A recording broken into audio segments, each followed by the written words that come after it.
Wage slavery refers to a situation where a person's livelihood depends on wages, especially when the dependence is total and immediate.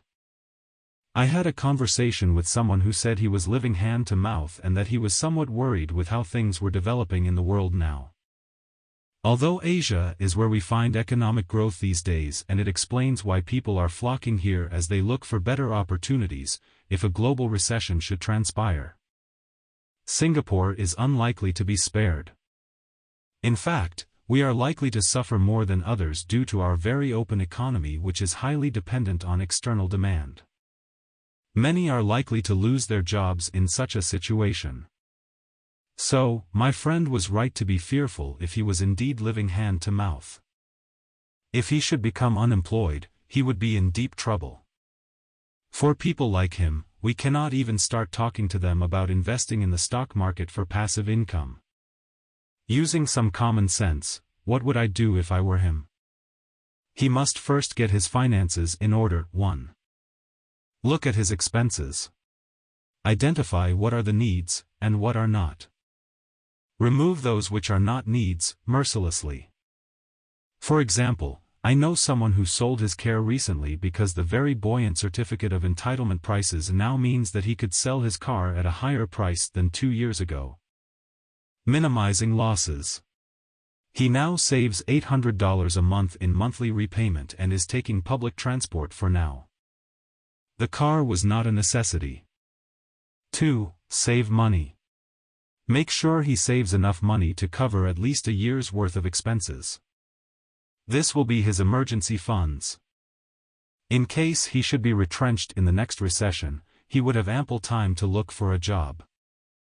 3. Any money in excess of the emergency funds, he should put to work, investing for greater returns. Having said this, we should be prudent and not throw everything including the kitchen sink into stocks, as we should have a war chest ready for when Mr. Market goes into a depression. 4. I would also suggest that he looks into ways of increasing his income in his current job or a new job. He might also want to look for supplementary income. Be more productive.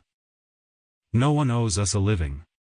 Unless we can show that we can make valuable contributions, no one will think we are valuable enough to pay us. Living hand to mouth is being a wage slave.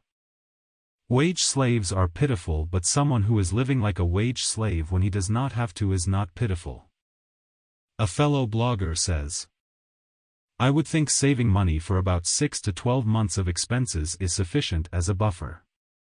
For me, I keep 12 months as a standard for expenses and 6 months of CPF installments for my HDB loan.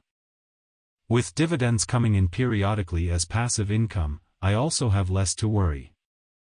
AK responds, I am a strong believer in investing for income with the right circumstances.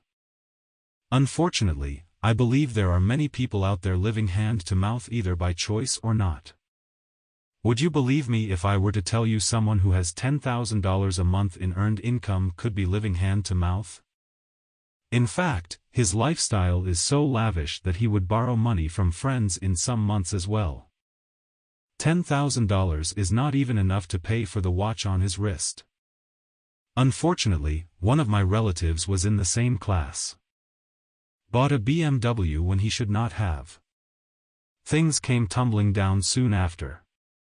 Ideas of grandeur got into his head. He even forfeited $30,000 deposit on a condominium he could ill afford. Unfortunately, there are still many people who think that they will lose face if they do not have this and that.